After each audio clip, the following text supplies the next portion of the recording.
Assalamualaikum warahmatullahi wabarakatuh.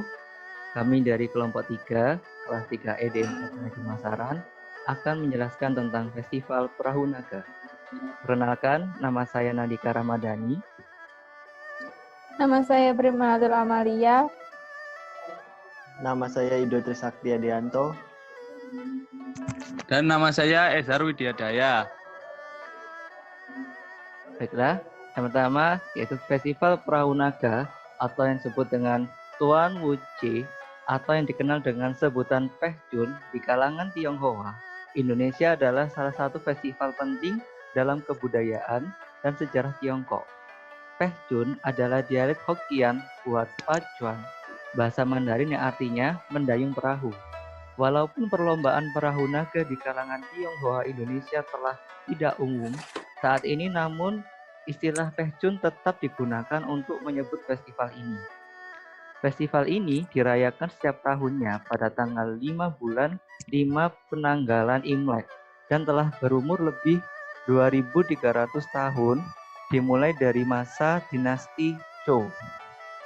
Perayaan festival ini yang biasa kita ketahui adalah makan bakchan dan perlombaan perahu naga karena dirayakan secara luas di seluruh Tiongkok. Maka dalam bentuk kegiatan dalam perayaannya juga berbeda di satu daerah dengan daerah lainnya. Namun persamaannya masih lebih besar daripada perbedaannya dalam perayaan tersebut. Zhu Yuan adalah seorang penyair patriotik sekaligus pejabat yang diasingkan selama periode perang antar negara. Dalam sejarah Tiongkok, ia adalah seorang pejabat yang berbakat dan setia pada negaranya. Ia banyak memberikan ide untuk memajukan negara Zhou, bersatu dengan negara Qi untuk memerangi negara Jin. Namun sayang, ia dikritik oleh keluarga raja yang tidak senang padanya yang berakhir pada pengusirannya dari ibu kota negara Qi. Zhu Yuan pun mengalami pengkhianatan dari negerinya sendiri. Setelah lama, Zhu Yuan akhirnya mendengar kabar bahwa ibu kota negeri Zhou hancur diserang negeri Qin.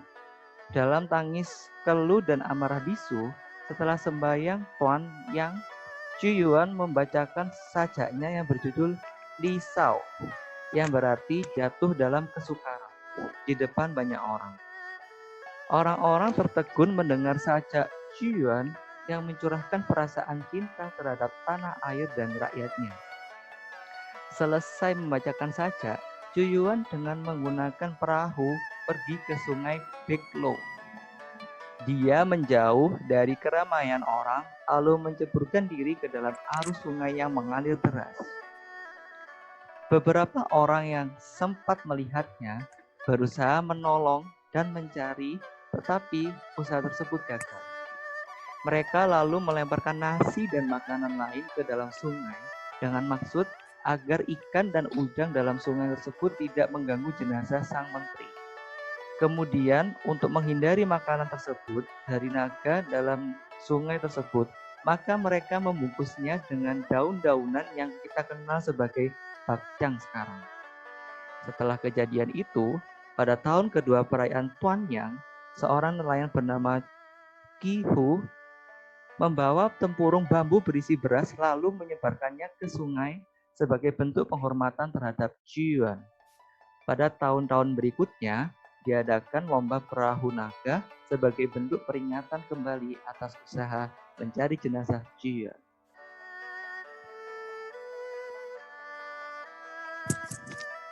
Ya, untuk selanjutnya saya akan menjelaskan tradisi yang dijalani masyarakat Tionghoa dan Tuan Wu. Festival Tuan Wu atau Peh Chun kan pesta rakyat yang sudah dirayakan sejak lebih dari 2000 tahun lamanya, yaitu pada saat masyarakat Tionghoa masih menjalani berbagai tradisi dengan tujuan untuk menghalau penyakit,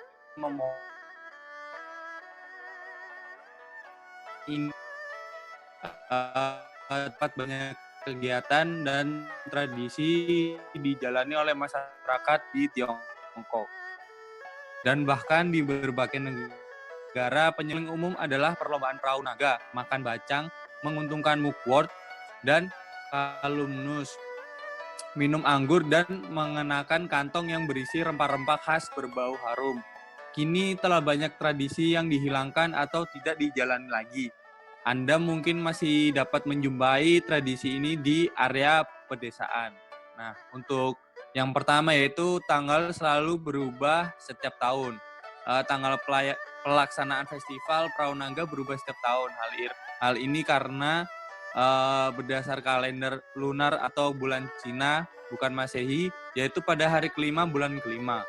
Pada tahun 2018 atau sampai tahun 2020 ini 3, yaitu salah satu nasional atau UNESCO Intangible Cultural Heritage. Festival Perahu Naga dipilih sebagai salah satu item nasional Intangible Culture Heritage pada tanggal 20 Mei 2006 dan pada tanggal 30 Oktober 2009 ditambahkan ke daftar UNESCO Intangible Culture Heritage. Nah, untuk yang keempat, festival tradisional untuk menyembah Cuyuan. Lomba Perahu Naga adalah kegiatan yang diadakan selama Festival Perahu Naga. Dahulu, Festival Perahu Naga muncul pada masa negara berperang. Seorang penyair patriotik, Cuyuan, menenggelamkan dirinya ke Sungai Miluo pada hari kelima bulan kelima kalender lunar. Akhirnya warga lokal berlomba dengan perahu mereka untuk mencari mayatnya dan menjatuhkan gumpalan beras ke sungai agar ikan itu tidak memakan tubuh Cuyuan. Untuk memperingati Cuyuan, festival ini terus diadakan hingga saat ini. Selanjutnya yaitu ada lomba perahu naga. Lomba perahu naga dalam perayaan Pehjun di Sungai Cisanet diikuti oleh 4 kelompok. Mereka diadu pacu menggunakan perahu naga mengarungi Sungai Cisande. Peserta sepanjang 500 meter. Dalam satu hari akan dipertandingkan 2 kelompok. Yang menjadi pemenang kemudian akan diadu oleh pemenang lainnya untuk memperebutkan gelar juara. Kelompok yang menjadi juara berhak atas hadiah sejumlah uang yang telah disediakan oleh panitia lomba perahu naga. Pada perayaan Pehjun sudah mengakar dan menjadi tradisi. Diadakannya lomba perahu naga setiap tahun ini di Sungai Cisande diharapkan mampu menumbuhkan rasa cinta masyarakat terhadap akar kebudayaannya sambil membentuk tim perahu naga yang mampu bersaing dalam kejuaraan dunia. Tradisi perlombaan perahu naga ini telah ada sejak zaman negara berperang 475 sampai 221 sebelum Masehi. Perlombaan ini masih ada sampai sekarang dan diselenggarakan setiap tahunnya baik di mainland Hong Kong, Taiwan maupun di Amerika Serikat. Bahkan ada perlombaan berskala internasional yang dihadiri oleh peserta-peserta dari luar negeri yang kebanyakan berasal dari Eropa ataupun Amerika Utara. Perahu naga ini biasanya didayung secara beregu sesuai panjang perahu tersebut. Selanjutnya yaitu ada tradisi makan bakcang. Bakcang merupakan hidangan tradisional dari Festival Perahu Naga. Bakcang berhubungan dengan peringatan akan Cuyuan seperti yang dikatakan dalam legenda bahwa bongkahan nasi dilemparkan ke dalam sungai agar ikan-ikan tidak memakan jasad tubuhnya yang tenggelam. Bakcang tersebut terdiri atas beras ketan yang diisi dengan daging, kacang, dan bahan lain, dibungkus berbentuk segitiga atau persegi panjang di dalam bambu atau daun. Kemudian diikat dengan tangkai yang sudah direndam atau tali halus yang berwarna-warni. Saat ini, bakcang memiliki rasa dan varian yang berbeda antara satu wilayah dengan wilayah lainnya di seluruh dunia.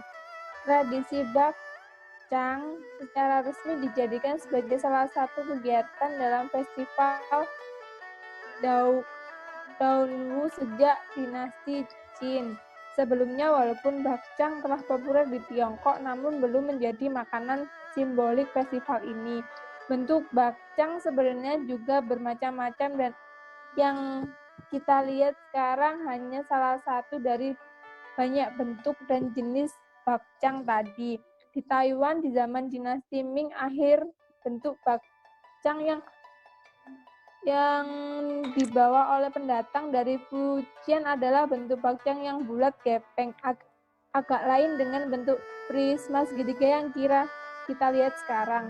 Ada pula yang dibuat kecil-kecil namun tanpa isi untuk kemudian dimakan bersama serikaya. Nah, untuk yang selanjutnya yaitu nomor 7, menggantungkan mugwort atau rumput ai dan kalamus atau cangpu. Festival Perahu Naga diselenggarakan pada awal musim panas, di mana terdapat kecenderungan datangnya penyakit. Daun mugwort atau rumput ai hao sering digunakan untuk pengobatan di Tiongkok. Baunya sangat menyenangkan serta dapat mengusir lalat dan nyamuk. Sementara kalamus atau cangpu adalah tanaman air yang memiliki efek yang hampir sama. Pada tanggal 5 dan bulan 5, masyarakat biasanya membersihkan rumah dan halaman. Kemudian menggantungkan mugwort dan kalamus atau cangpu di pintu-pintu untuk menangkal penyakit. Dikatakan pula bahwa mugwort dan kalamus ini dapat membawa keberuntungan ke tengah keluarga. Untuk selanjutnya ada menegakkan telur ayam mentah. Fenomena menegakkan telur ayam mentah ini dapat dilakukan pada saat perayaan Tuan Wu. Konon pada saat itu kita dapat meletakkan atau menegakkan telur ayam mentah dalam posisi berdiri di atas lantai atau meja. Ini bisa dilakukan di sepanjang hari Tuan Wu. Namun, waktu terutama berada pada siang hari pukul 12 sampai 13 siang. Fenomena ini terjadi karena saat matahari memancarkan cahaya paling kuat. Gaya gravitasi di tanggal ini adalah yang terlemah di sepanjang tahun, sehingga menyebabkan telur ayam mentah bisa berdiri tegak, di mana saat ini matahari sedang berada di posisi istimewanya, yaitu tepat di atas khatulistiwa. Selanjutnya, mengenakan kantong yang berbau harum. Sebelum festival Perahu Naga tiba, para orang tua biasanya menyiapkan kantong berisi rempah-rempah yang berbau harum untuk anak-anaknya. Kantong kecil dari bahan sutra berwarna-warni dijahit, diisi dengan wangi-wangian atau ramuan herbal. Kemudian dijahit dengan benang sutra. Selama festival Perahu Naga berlangsung, kantong tersebut dikalungkan pada leher sang anak atau disematkan pada bagian depan baju sebagai hiasan. Kantung rempah berbau harum ini juga dikatakan akan melindungi sang anak dari hantu atau arwah jahat. Yang selanjutnya ada tradisi minum anggur lirgar. Ada pepatah kuno mengatakan minum anggur lirgar mengusir pergi segala penyakit dan roh jahat. Anggur lirgar merupakan minuman beralkohol di Tiongkok yang terbuat dari fermentasi sereal dan bubuk lirgar. Minuman ini merupakan penawar dari segala jenis racun, efektif untuk membunuh serangga dan dapat mengusir roh jahat. Oleh sebab itu, setiap orang minum sedikit anggur lirgar selama festival Pehchun. Sekian penjelasan dari kelompok kami tentang Festival Perahu Naga. Terima kasih. Mohon maaf apabila ada salah kata. Wassalamualaikum warahmatullahi wabarakatuh.